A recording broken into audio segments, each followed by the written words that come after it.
प्रदेश। मैं कांति भाई के तकरीबन जब से वो पार्लियामेंट में जीते थे तब गांधीनगर मिलना हुआ था।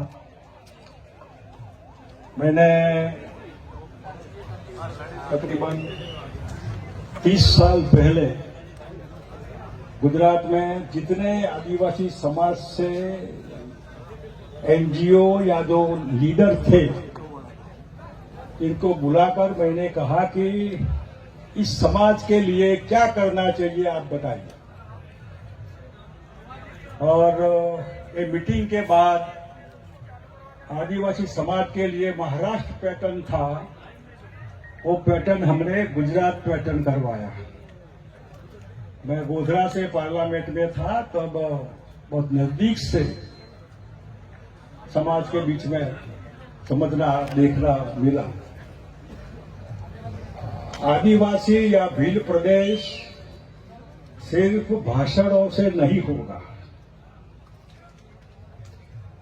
आदिवासी समाज खुद मांगे वो अलग बात है, लेकिन और किसी का समर्थन हो इसका मतलब कि आपकी बात में दम है और हम ये समझकर कि जरूरी है भील प्रदेश, इसलिए पूरा सपोर्ट करना है। जिसको जो मानना है वो माने। मैं अभी रांची गया था, गुरुजी मेरे साथ पार्लियामेंट में मिनिस्टर थे। लाइफ पूरी इन्होंने उस अपने प्रदेश के लिए, उस रांची एयरपोर्ट का नाम बिरसा मुंडा एयरपोर्ट, इनकी प्रतिमा। और यही गुजरात में तकरीबन 27 असेंबली सीटें और 10-15 जहां ये समाज वोट करे वो जीते। ऐसे तो ये टेक्निकली कैसे प्रदेश बनेगा उसका अभ्यास करना चाहिए, सोचना चाहिए, कॉन्स्टिट्यूशनली सोचना चाहिए। हो सके तो मैंने कहा था कि राष्ट्रपति हमारी अभी अपने समाज से है तो हमारे लीडर जाए, जो भी दूसरे इसमें सहमत हो, कोई भी पार्टी का एमपी हो, एमएलए हो, लीडर हो, आखिर जाते जाते आप हमारा भी प्रदेश का समर्थन करती जाइए। ऐसी रिक्वेस्ट, ऐसा मेमोरेंडम इनको देना चाहिए। ये मैंने किसी को कहा था, आप कांति भाई को भी आज कहता हूं कि लीड लीजिए, राष्ट्रपति को कहिए कि आप अपने हिसाब से भील प्रदेश का समर्थन के लिए क्या कर सकती है, अपने सरकार के ऊपर क्या दबाव डाल सकती है। करते हैं तो आप बताइए। और उसके पहले एक नक्शा बनाइए।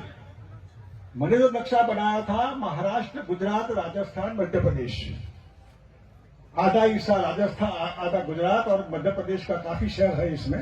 राजस्थान और महाराष्ट्र पार्टली है। 58 असेंबली सीटें, शायद 58 इसमें असेंबली विधानसभा की सीटें आती है।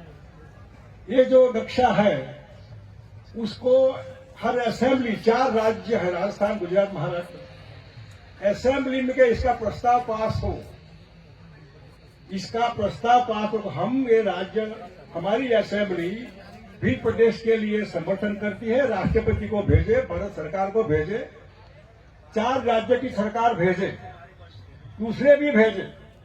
अगर हमको समर्थन नहीं करेंगे तो हमारा समर्थन भी आपको नहीं मिलेगा, ऐसा अंडरलाइन करके कहना चाहिए कि हमारा समर्थन भी नहीं है। और कौन है ये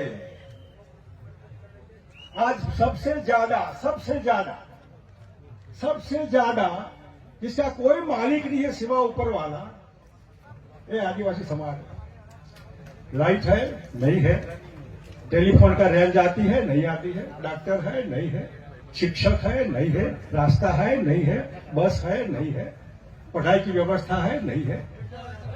अरे सब इंसान है, हमारे भाई है, इनको प्रेम से, सबसे छोटे हैं, इस देश के रियल मालिक है। इन्होंने संस्कृति बचाई है, इन्होंने जंगल बचाया, इन्होंने पानी बचाया। इनको लूटने की कोशिश मत करिए। और इसलिए मैं जो समर्थन करता हूं इंसानियत के नाते कि आप इतनी सरकार की समझ नहीं है कि आपका ध्यान रखें। देखिए, जो माँ बाप भी होते हैं हमारे, कहीं शहर में जाते हैं और अपने बच्चों के लिए कुछ लाते हैं खाने के लिए, चॉकलेट लाए, चुरमुरा लाए, ये लिए, मिठाई लाए। जब माँ घर में आएगी तो सब बच्चे लगे माँ आई, तो शहर से कुछ लाई। तो माँ जो होगी सबसे छोटे बच्चे को अपने पास बैठाएगी, दूसरों को थोड़ा थोड़ा देगी, छोटे के लिए ज्यादा रखेगी, और छोटा जब तक खा न ले तब तक पूरा ध्यान रखेगी। अगर माँ ने भी थोड़ा छोड़ दिया छूटा, वही बड़ा लड़का भटक कर भाग जाएगा। ये छोटा बच्चा है, ममता, माँ की ममता सरकार होती है तो माँ बाप होती है। सरकार की ममता ऐसी चाहिए हमारे लिए कि हमको पूरा समझकर इनको स्पेशल ध्यान देना है। इसमें आईएएस आईपीएस बहुत हुए। बाबा साहब का जो कॉन्स्टिट्यूशन में आपने कोटा रखा है, अच्छी बात है। देखिए ये रिजर्वेशन नहीं होता है तो आईपीएस आईएएस नहीं होता।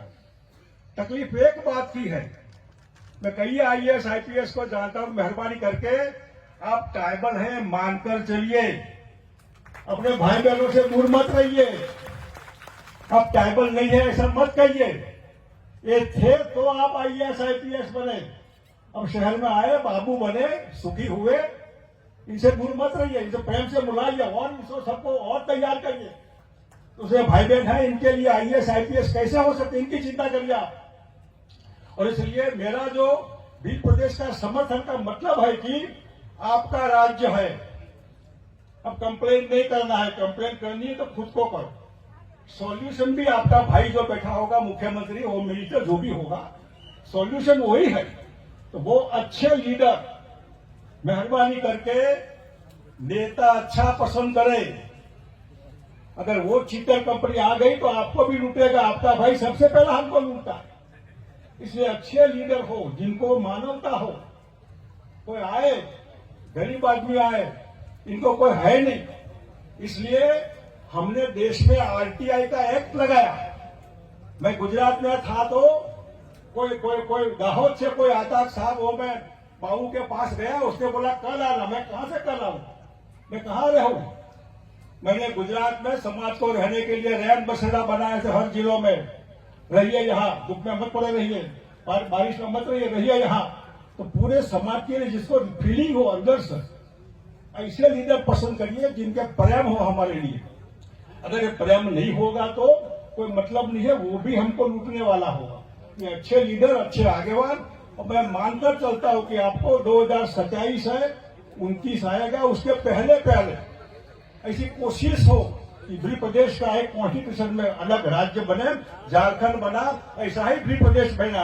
यही बातों के साथ आप सबको मैंने जय जोहार कहकर मेरी बात पूरी करता हूं। जय जोहार। बहुत बहुत धन्यवाद।